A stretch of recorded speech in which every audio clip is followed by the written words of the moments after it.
Бројки со Наташа Мерсовска на Радио Слободна Македонија.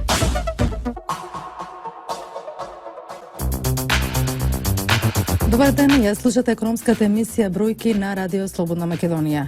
Изминативе неколку дена беа најавени две нови инвестиции. Колку работни места ќе отворат, кога ќе почнат со реализација и што ќе значи ова за економијата, ќе разговараме со мојот гостин денеска Ивана Николиќ, заменик директор на Агенцијата за привлекување странски инвестиции. Добар ден, Ивана, ви благодарам што издвоивте време да гостувате во Радио Слободна Македонија. Добар ден, Наташа, благодарам за поканата, че сме да присуствувам во вашата емисија Бројки. Да почнеме.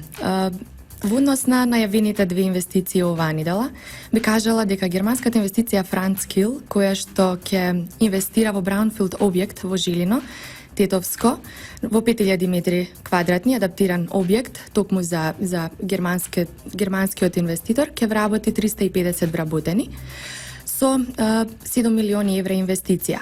Тоа ќе значи покрај Леар, која што веќе успешно работи, американската компанија успешно работи таму и произведува навлаки за седишта, компанијата Францкил од Германија ќе произведува седишта за нивниот клиент Ванхол.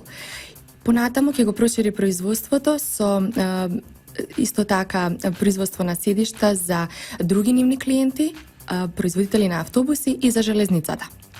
Понатаму втората инвестиција, која што се објави недалава, NISC од Америка, од Бостон, Соединетите Американски држави, е резултат на едно од бизнес роудшоуата кои што економскиот владин тим ги имаше во изминатите години. Имено пред 4 години за прв пат се оствари контакт со оваа компанија и тие одлучија да инвестираат исто така во браунфилд адаптиран објект во Охис, во Скопје и вработат околу 200 лица, односно инвестираат 7 милиони евра. Во овој момент имаат вработено 15 лица, се планира до крајот на оваа година тој број да достигне 50 вработени и вкупно 200. Тие ќе произведуваат медицински канабис во областа на здравството. Исто така, би кажала дека оваа недела се излезе на терен со цел да се видат и работните активности на новата фабрика на Johnson Controls во Струмица, кои што ќе произведуваат исто како во Штип навлаки за седишта. Во моментот тие во постоечки објект во Струмица вработуваат 750 лица, а вкупно ќе вработат 1500 лица и инвестираат 20 милиони евра. Беше ли тешко да се убедат едната германска, другата американска компанија да инвестираат кај нас со оглед на политичката криза? Како што ви напоменав, ова се долгогодишни, би рекла, контакти. Знаете дека еден инвестиционен циклус трае долго, тоа не се случува преку ноќ. Така што, како што напоменав, пред 4 години беше првичниот контакт со американската компанија, пред околу година дена со германската компанија и тоа е еден долг процес од првичниот контакт, потоа компанијата решава да дојде во Македонија, да се запознае на лице место со бизнес условите кои што биле презентирани во земјите, дали од страна на економските промотери или пак од страна на членови на економскиот владин тим за привлекување странски инвестиции. И понатаму тие си прават интерни анализи, ја ставаат Македонија на кратка листа на земји со останати земји од регионот или Европа и вкрајно донесуваат одлука за инвестирање. Би рекла дека во овој момент политичката криза, да, секако дека влијае, не можеме да го занемариме тој факт, врз бизнис климата и врз работењето како на домашните, така и на странските компании, но дел од нив клучни или битни им се останати фактори како логистика или достапност на квалитетна работна сила, понатаму стратешка поставеност на земјата во регионот, така што се одлучуваат и покрај политичката криза да инвестираат во Македонија. Споменавте дека и двете компании се резултат на бизнис форумите каде што ги презентирате поволностите за инвестирање во земјава. Колку се значени овие бизнис форуми за потенцијалните инвеститори да слушнат за она што го нуди некоја земја? Секако дека се значени, но не само бизнис форумите кои што директно ги реализираме во земјите од Европа, од северноамериканскиот континент, Азија и така натаму, туку и мрежата на економски промотери. Исто така има позитивно влијание, понатаму рекламирањето, односно промоцијата на надворешните странски канали за комуникација како Financial Times, Forbes, понатаму CNN, сето тоа би рекла дека се клучни алки во националната стратегија за привлекување на странски инвестиции во Македонија и сите тие имаат свој ефект во донесувањето, односно привлекувањето или приливот на странски капитал во земјата. Што е она што ги интересира најмногу? Споменавте дека не прашуваат толку многу за политичката криза. Зашто прво прашуваат? Секој инвеститор различно. Број на топ 3 фактори кои што се најважни од досегашното наше искуство увидено за странските компании да донесат одлука се, како што кажав и пред малку, значи логистиката, работната сила и тоа квалификувана, образована и достапна работна сила. Во некои од земјите постои квалификувана сила, но таа е недостапна. Ја нема во толку голем обем која што нив им е потребна. Со самиот процент на невработеност кај нас, која што денес е на најниско рекордно ниво 23,1%, сепак за нив е голем обем да се сигурни дека ќе дојдат во Македонија и ќе можат да го најдат бараниот кадар, односно профил на работници кој што им е потребен, дали за производство, за среден или висок менеджмент. И трето, секако деночниот систем. Тоа се трите фактори кои што од досегашното наше искуство во претходните 10-12 години од работењето се клучните фактори кои што им се најбитни на компаниите при донесувањето на одлука за инвестирање во Македонија, односно во една од земјите од регионот. Ја имаат логистиката од Агенцијата за привлекување странски инвестиции. Како се одлучуваат во кој район да вложат? Или вие ги обидувате? Во кој район од Македонија? Да. Врз основа на факторите кои што ќе ни ги достават како клучни, им правиме анализа, но на крај самите тие ја носат одлуката секако.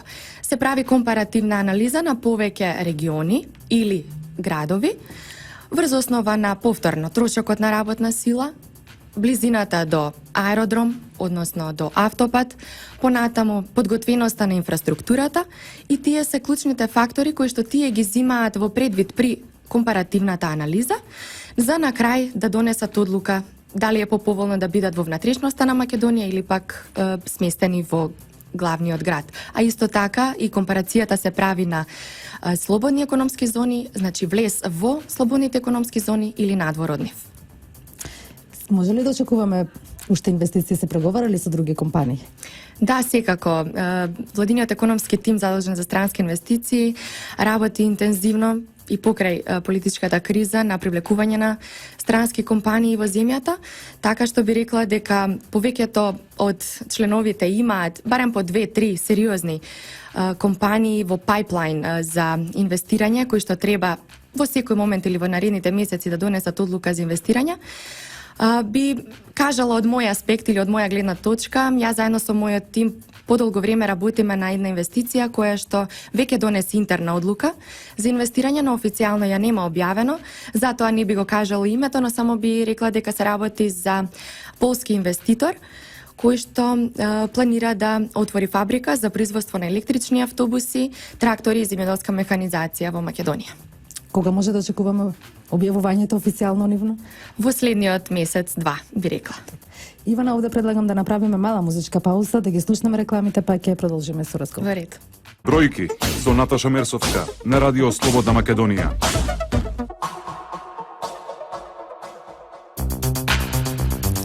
Гостин во емисијата Бројки Ивана Николич, заменик директор на Агенцијата за привлекување странски инвестиции. Во првиот дел разговаравме за двете најавени нови инвестиции, едната германска, другата американска. Ивана, ти ни откри дека наскоро може да се очекува уште една полска компанија да објави дека ќе инвестира во Македонија. Неделава она што исто така е доста значено, македонско-германското здружение изјави дека компаниите кои што веќе се присутни на македонскиот пазар повторно би ја избрале Македонија како нивна инвестициска дестинација и покрај политичката криза. Дали и останатите компании кои што се присутни, странските компании, го делат нивниот став? Наташа, токму така, значи македонско-германското стопанско здружение пред неколку дена објави резултати за нивното работење за претходната 2016 година. Така, дури 82% од анкетираните компании, од вкупно 71 компанија кои што биле анализирани, одговориле дека доколку би имале повторно можност да би инвестирале повторно во Македонија и овој процент е за 10% повисок од претходната 2015 година, што е секако позитивен резултат.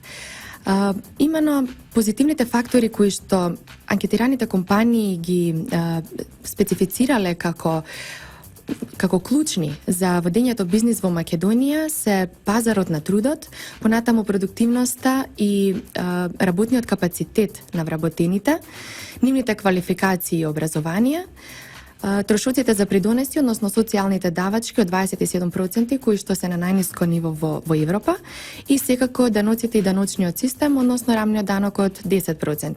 Но покрај овие позитивни фактори, како единствен негативен проблем или фактор кој што негативно влијае врз нивното работење во земјата е секако политичката криза.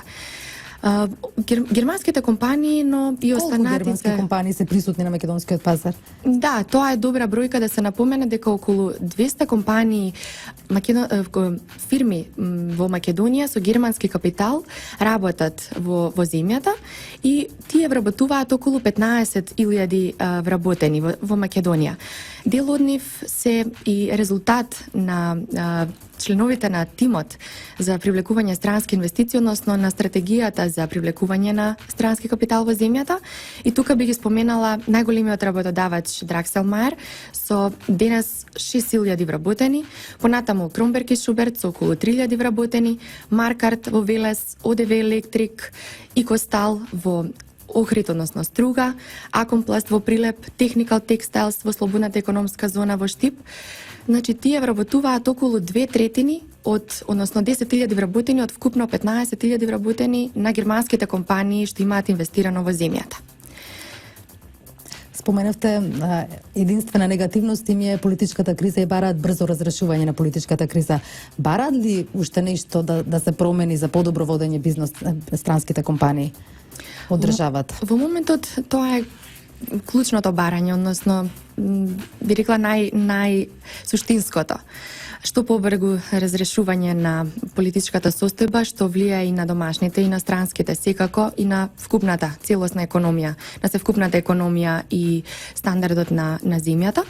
Но останатите се, да, во дел од земјата каде што треба да се подобри инфраструктурата, каде што се во завршен дел градбите на автопатиштата, на останатиот дел како инфраструктура на слободните економски зони, кои што се во завршен тек и така натаму, и дисперзираност на техничките струки за идните нивни вработени, кои што им се главни во производството. Има ли во Македонија квалитетен кадар за да одговори на барањата на странските компании? Да, секако. Од нивното кажување, тоа е еден од најпозитивните фактори, како што споменав и во првиот дел, не само образованата, туку и достапна работна сила, што со дисперзираните студии низ земјата веќе може да ја најдат и во останатите помали делови на државата, не само во поголемите градови и центри во земјата, за различни технички струки, што нив им се потребни во работењето, пред се, како што кажа, во производството.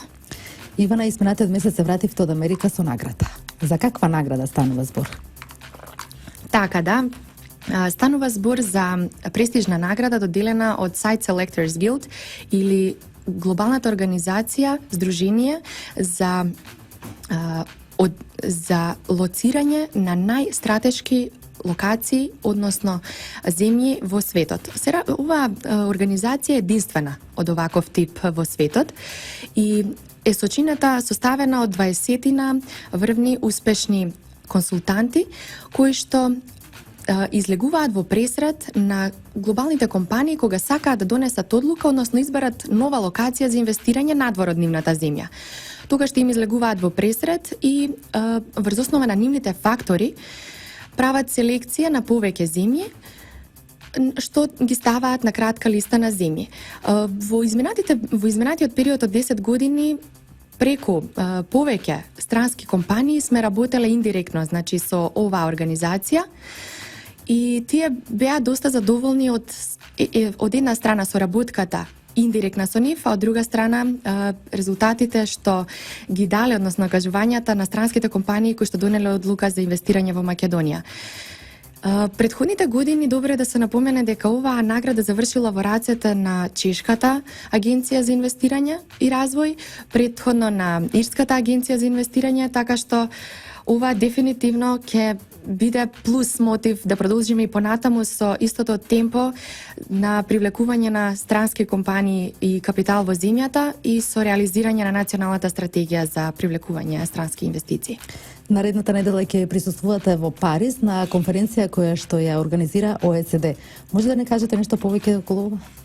Да, Организацијата за економски развој и соработка ОЕЦД следната недела организира дводневна конференција на високо ниво, така и се вели High Level Conference, за зголемување на инвестициите со цел подобрување, односно зголемување на конкурентноста во Југоисточна Европа. На оваа конференција ќе бидат присутни околу 10 земји од Југоисточна Европа и 35 земји членки на ОЕЦД, на која што конференција ќе се даде пресек, односно осврт, на се што досега е направено во изминатите години во земјите од Југоисточна Европа за привлекување на странски инвестиции во домен на законската регулатива, кои реформи се направени, кои практики се преземени и модели за со цел зголемување на инвестициите. И исто така на конференцијата ќе се дадат нови модели, односно идеи, ќе се покранат прашања што следно може да се направи со цел уште повеќе да се поттикнат странските компании да инвестираат во земјите од Југоисточна Европа. Македонската делегација ќе биде предводена од вице-премиерот Владимир Пешевски. Значи ќе земе учество со економскиот владин тим за привлекување странски инвестиции. И по завршувањето ќе можеме уште еднаш зашто да не. Така, за да ви дадеме ауткам, односно фидбек од конференцијата. Ивана, моето последно прашање до вас е кон што ќе ги насочите активностите изминатиот наредниот период? Така, исто како и досега. Темпото останува исто. Ние, Агенцијата за странски инвестиции и останатите членови на тимот за привлекување странски инвестиции, ќе продолжиме со истото темпо и се со цел привлекување на што повеќе земји од регионот, од Европа, од северноамериканскиот континент, Азија и така натаму, кои што имаат интерес во било која индустрија или сектор, да дојдат и инвестираат во нашата земја, дали браунфилд или гринфилд инвестиција. Нашата агенција е отворена да им излезе во пресред, да ги услужи. Исто така, клучно нудејќи и единствена aftercare грижа, што значи дека и по реализирањето на инвестицијата, тие се добре дојдени да ги услужиме со идни проблеми или прашања доколку би ги имале и во текот на понатамошното работење во Македонија.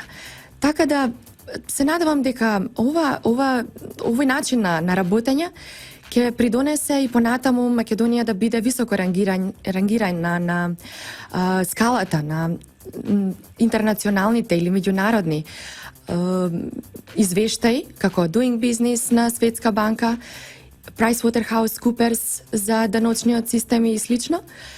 И исто така да продолжиме и со активните мерки, како Македонија вработува, како моделот на слободни економски зони, образовниот систем, инфраструктурата подобрување, се со цел уште еднаш зголемување на бројот на вработени во земјата, односно намалување на невработеноста, носење на ноу-хау, технологија нова од странство и така натаму.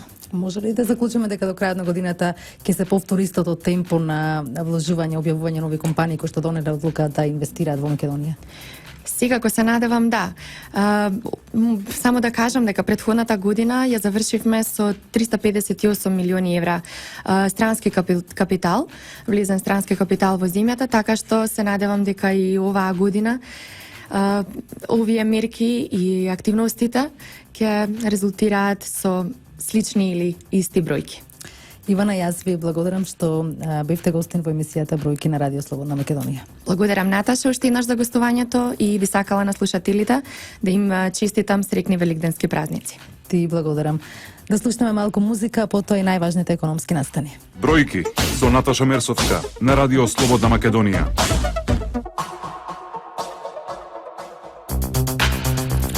Во емисијата Бројки ве информирам и за најважните економски настани оваа недела.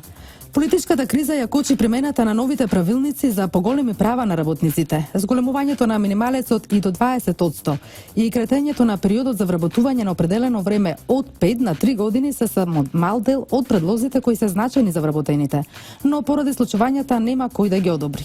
Од Организацијата на работодавачи стравуваат ако кризата се продлабочи, фирмите повеќе нема да можат да се носат со ситуацијата. Но во вакви услови на неработење на економско-социјалниот совет, но многу што е пострашно неработење на Собранието Република Македонија, ниедна од овие иницијативи не може да вродат со плод. Негативно ќе се одрази и на стандард на работените, ќе се одрази негативно на целиот бизнис на Македонија. Преку проектот Македонија вработува, вкупно се отворени 25.000 нови работни места. Од нив 6.000 се преку вториот повик, каде поволностите кои ги нуди државата ги искористира речиси 4.000 компании. Лидерот на ВМРО ДПМН, Никола Груевски, ги повика и останатите фирми да не чекаат, туку да аплицираат затоа што крајот на јуни завршува повикот. Шансата е до 27 јуни и потоа тој завршува и нема веќе таква можност. Така што очекувам дека до 27 јуни оваа бројка ќе нарасне, дека компаниите ќе искористат затоа што е во нивна полза, таа е направена и дизајнирана на тој начин да не биде таа некаков социјален момент, односно да биде, не знам, да се очекува на милоста на компаниите, туку да биде од интерес на компаниите. А нови 450 вработени ќе донесат двете нови инвестиции најавени изминативе денови. Германската Франскил најави најмалку 250 работни места во фабриката за седишта за автобуси, додека американската НИСК 200 вработувања за производство на масло од канабис за медицински потреби. Инаку двете инвестиции се резултат на бизнис форумите, каде владата ги презентираше поволностите за инвестирање во земјата. За нас е ова успех затоа што токму затоа беа тие бизнис промоции, тие роудшоу. Токму затоа беа обидувањето на инвеститорите и пренесувањето на она што се случува во Македонија и можностите кои Македонија ги дава за правење на бизнис. Многумина не верува, но откако дојдоа се уверија. Многумина и во Македонија не верува дека таквите наши представувања ќе вродат со плод, но како и повеќе пати досега, еве и денеска се уверуваме дека даваат резултат. The person who deserves my deepest respect, thanks and appreciation is Mr. Nikola Gruevski. Лице кој ги заслужува мојата почит, благодарност и признание е господинот Никола Груевски. Господинот Груевски е главната причина што нашата компанија реши да инвестира во Македонија. Пред неколку години патував од Бостон, Масачусетс да присуствувам на презентацијата за инвестирање во Македонија. По презентацијата на господинот Груевски решивме да одиме во Македонија. Сакавме самите да ги видиме промените кои беа дискутирани за време на презентацијата. Нашиот тим беше импресиониран од Скопје и тоа толку многу што сакавме да инвестираме и да започнеме со нашиот бизнис во Македонија. Маслото од канабис кој ќе се произведува во поранешен охис ќе биде со висок квалитет и ќе се применува како природен лек за болните лица од рак, ХИВ, детска епилепсија и други сериозни заболувања. Производството ќе биде строго контролирано. Секое растение ќе биде обележано со сопствен баркод и ќе се следи софтверски од самиот почеток. Посебен акцент е ставен на безбедноста на процесот и овозможена е безбедноста на највисоко ниво од страна на компанијата. Само 14 земји во светот дозволуваат производство на масло од канабис, а со оглед на тоа дека интересот за него е се поголем, се очекува бенефитот за македонската економија да биде голем. Лидерот на ВМРО ДПМН, Никола Груевски, вели дека НИСК холдинг ќе влијае врз вкупната економија. Инвестираат неколку милиони евра и да извезуваат годишно по 10 милиони долари. Значи една сериозна инвестиција, 200 семејства ќе најдат своје вработување тука во оваа фабрика. Рестартирање на еден од погоните на Охис, една од зградите овде во Охис и можност за 200 семејства да го решат својот проблем со вработување на еден член од нивното семејство. Политичката криза е закана за економијата, но германските компании повторно би инвестирале во Македонија. Поголемиот дел од постечките веќе планираат зголемување на инвестициите во земјава. Ова го покажува извештајот на Македонско-германското здружение. Инаку во Македонија работат 200 компании со германски капитал и вработуваат над 15.000 лица. Економски и политички аспект ситуацијата не е сјајна во Македонија, но германските фирми, своите се ОДВ, Електрик, Костал, Акомпласт, Дрексел, Маре, Кромберг, Шуберт, Маркварт и така натаму минатите години во Македонија инвестираа многу и од овие други германски фирми се очекува во иднина импулси за вработување и извоз. Stellenweise klingen diese Resultate. На некои места резултатите звучат парадоксално, но сепак тие ги потврдуваат резултатите од претходните години.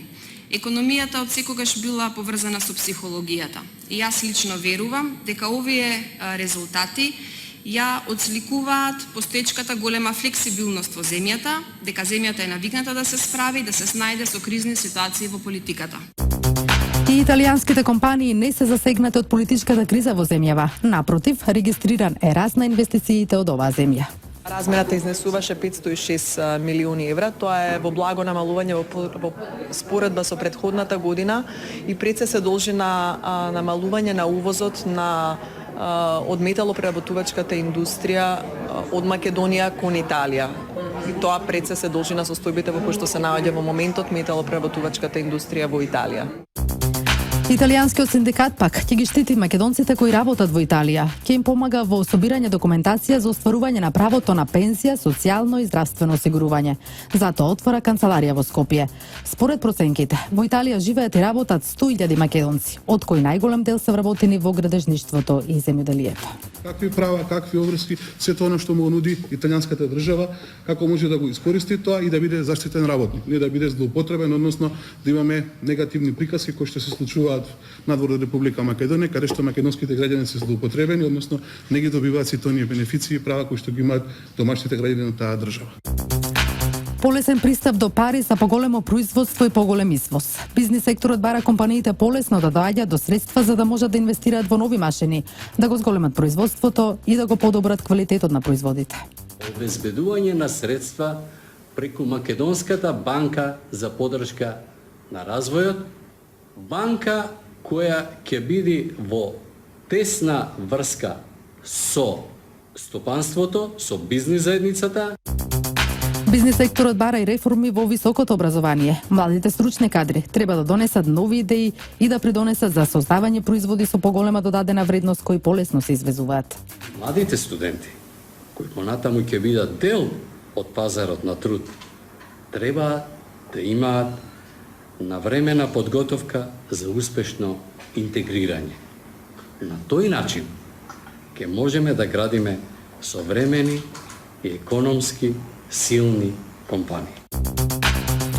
Овде завршува емисијата Бројки во продукција на Радио Слободна Македонија. Денеска 13 април со мен уредник и водител Наташа Мерсовска и Далибор Зафировски техничка реализација. Со нови содржини слушајте не и наредниот четврток во истиот термин. Јас ви посакувам убав ден и среќни великденски празници. Бројки со Наташа Мерсовска на Радио Слободна Македонија.